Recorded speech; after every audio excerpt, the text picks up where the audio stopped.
जिस बात का हम जिक्र कर रहे थे, प्रधानमंत्री नरेंद्र मोदी अब अपनी गाड़ी से बाहर आ रहे हैं और वो यहीं पर, जहां पर छात्र बैठे हुए हैं, जहां पर अन्य मेहमान बैठे हुए हैं, उसी इंक्लोजर की तरफ आगे बढ़ रहे हैं। हर बार 15 अगस्त के मौके पर इस तरीके की तस्वीरें देखने के लिए मिलती हैं और एक बार फिर आज भी उसी रूप में ये तस्वीरें। दिबांग जी हाँ, देखिए ये एनएसएस के छात्र हैं जो कॉलेजेस वगैरह में होते हैं। 1969 में जब महात्मा गांधी की 100वीं वर्षगांठ थी तब ये एनएसएस बना था।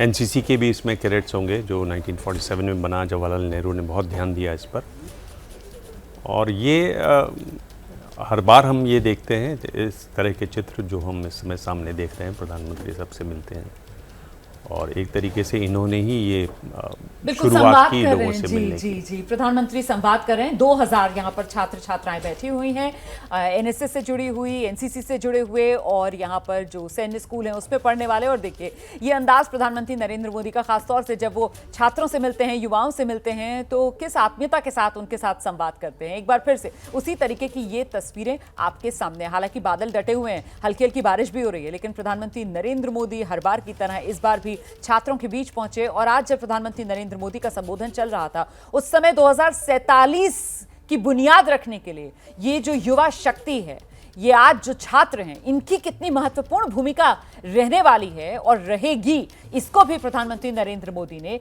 रेखांकित किया है। जनरल मिनिस्टर, देखिए जो भारत का यूथ है वो भारत का भविष्य है और इसीलिए उनके साथ वो जाके कनेक्ट कर रहे हैं। और कोई शक नहीं है कि ये जो यूथ है इनको बहुत एक ऊर्जा और एनर्जी मिलती है जब उनके प्रधानमंत्री जाके उनसे मिलते हैं। और ये हर बार उनका तरीका ये यूथ के साथ मिलने का, और तो ये जो बच्चे हैं उनको बहुत प्रभाव करता है भविष्य के लिए भी कि जब उनका प्रधानमंत्री उनको मिल रहा है। और ये छोटी छोटी जो जेस्चर्स होते हैं इससे काफ़ी फ़र्क पड़ता है मेरे ख्याल, और ये बहुत अच्छी भावना है।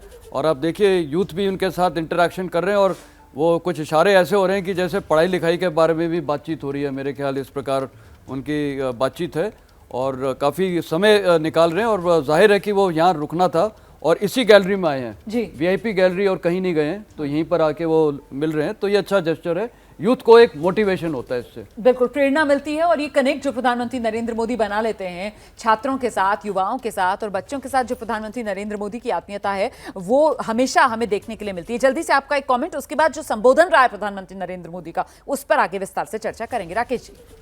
नहीं, प्रधानमंत्री जी ने एक नई पहल की, परीक्षा पे चर्चा। तो देखिए जो स्टूडेंट के साथ उनका कनेक्ट है, जैसे अभी मेजर साहब भी बोल रहे थे, ये सही है कि देश के भविष्य के साथ जो कनेक्ट होगा, तो आपके अपने विचार और उनके विचार, जब नया और पुराना दोनों विचार की साझेदारी होगी, तभी आप भारत के नव निर्माण पे आगे बढ़ पाएंगे। तो ये उनका जो यूथ के बीच में जाना, छात्रों के बीच में जाना, ये जताता है कि वो नए और पुराने का एक नया समन्वय बना के चलना चाहते हैं देश के नवनिर्माण में। बिल्कुल। और मैं जरा जल्दी से परिचय करा दूं, कुछ और खास मेहमान भी अब हमारे साथ जुड़ गए हैं। यहाँ स्टूडियो में मेरे साथ मौजूद हैं vice admiral retired Satish Kumar Namdev Ghormade sir, और साथ ही हमारे साथ आप देख सकते हैं इस समय वरिष्ठ पत्रकार प्रभु चावला जी भी जुड़ गए हैं, और major general retired GD Bakshi sir, वो भी हमारे साथ इस समय मौजूद हैं। बहुत स्वागत आप सभी का। बख्शी सर से शुरुआत करते हैं। सर, आपने सुना प्रधानमंत्री नरेंद्र मोदी का आज का संबोधन, आपको सबसे बड़ी बात आज के इस संबोधन में क्या लगी? जनरल बख्शी।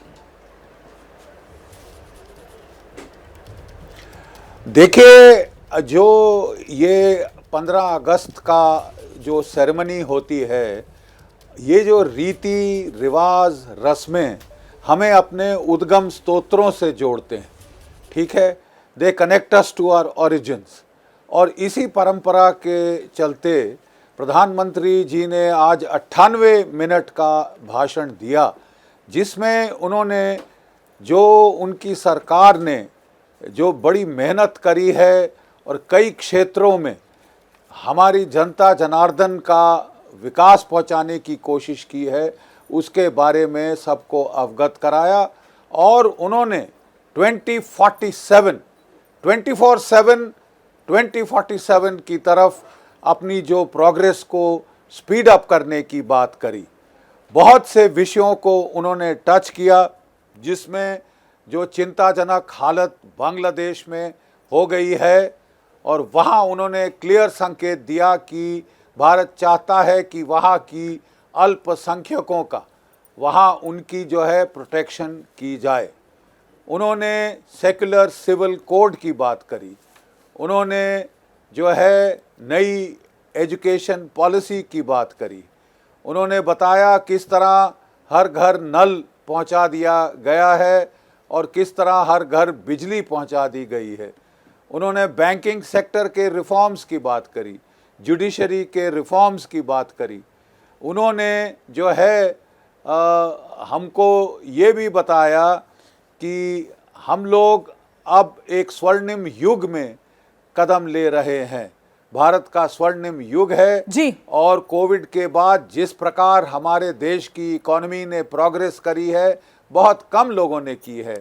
उन्होंने आत्मनिर्भरता की बात करी जी। सुरक्षा के मामलों में जी। उन्होंने कहा कि हमारी छाती चौड़ा सीना हो जाता है जब सर्जिकल स्ट्राइक, जब एयर स्ट्राइक वगैरह हमारे जो सशस्त्र सेनाएं हैं देश के दुश्मनों के बरखिलाफ करते हैं।